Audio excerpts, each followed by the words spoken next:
नांदगाव आगारात 5 नवीन राजमाता जिजाऊ बसेस नागरिकांच्या सेवेदाखल लोकार्पण सोहळा व वृक्षारोपण कार्यक्रम उत्साहात संपन्न। सोनजुमताई सुहास कांदे, चेअरमॅन समृद्धी बँक, फरहान दादा खान, जिल्हा युवा सेना प्रमुख शिवसेना, लोकनियुक्त नगराध्यक्ष सागरभाऊ हिरे यांच्या हस्ते सर्व गाड्यांचे लोकार्पण करण्यात आले। 14 जुलै रोजी महाराष्ट्र राज्य मार्ग परिवहन महामंडळाच्या नांदगाव आगारासाठी प्राप्त झालेल्या 5 नवीन राजमाता जिजाऊ बसेसचे लोकार्पण व वृक्षारोपण कार्यक्रम आज नांदगाव बस स्थानक आगार विभाग येथे उत्साहात संपन्न झाले। राज्याचे परिवहन मंत्री प्रताप सरनाईक यांच्या सहकार्याने तसेच नांदगाव विधानसभा मतदारसंघाचे आमदार सुहासअण्णा कांदे यांच्या सातत्यपूर्ण पाठपुराव्यामुळे नांदगाव मनमाड आगाराला या 5 नवीन बसेस उपलब्ध झाल्या। या बसेस आजपासून नागरिकांच्या सेवेत दाखल करण्यात आल्या असून प्रवाशांना अधिक सुरक्षित, आरामदायी व दर्जेदार प्रवासी सुविधा उपलब्ध होणार आहे। नांदगाव नगर परिषदेतील सर्व नगरसेवक, शिवसेनेचे पदाधिकारी तसेच विविध क्षेत्रातील मान्यवर यावेळी उपस्थित होते। कार्यक्रमादरम्यान पर्यावरण संवर्धनाचा संदेश देण्यासाठी वृक्षारोपणही करण्यात आले। उपस्थित मान्यवरांनी नवीन बसेसच्या माध्यमातून नांदगाव मनमाड आगाराच्या प्रवासी सेवेला बळकटी मिळणार असल्याचा विश्वास व्यक्त केला। कार्यक्रमाचे आयोजन मनमाड आगाराचे आगार व्यवस्थापक, स्थानक प्रमुख यांच्या मार्गदर्शनाखाली करण्यात आले।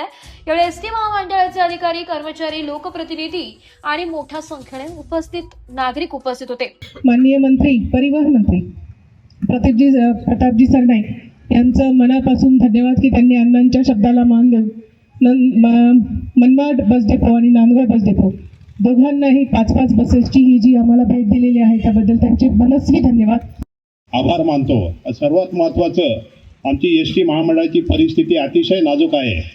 अशा परिस्थितीत आम्हाला स्वतः गाड्या घेणं शक्य नव्हतं, परंतु ह्या मागच्या वर्षात 10 गाड्या केवळ अण्णासाहेबांच्या प्रयत्नांनी आम्हाला मिळाल्या आणि आज 5 मिळाल्या। म्हणजे आमच्या डेपोला 50 पैकी 15 गाड्या म्हणजे 30% गाड्या आज नवीन झालेल्या आहेत। हे होत असताना आता तुम्ही सगळे बघतात, हे जे बस स्टँड आहे इथे म्हणजे मला वाटतं 1970 साली स्टँड जे बांधलं त्याच्यानंतर याच्यात कुठली सुधारणा करायची आमची आर्थिक परिस्थिती नव्हती। इथे सगळे खड्डे पडलेले होते, धूळ उडत होती।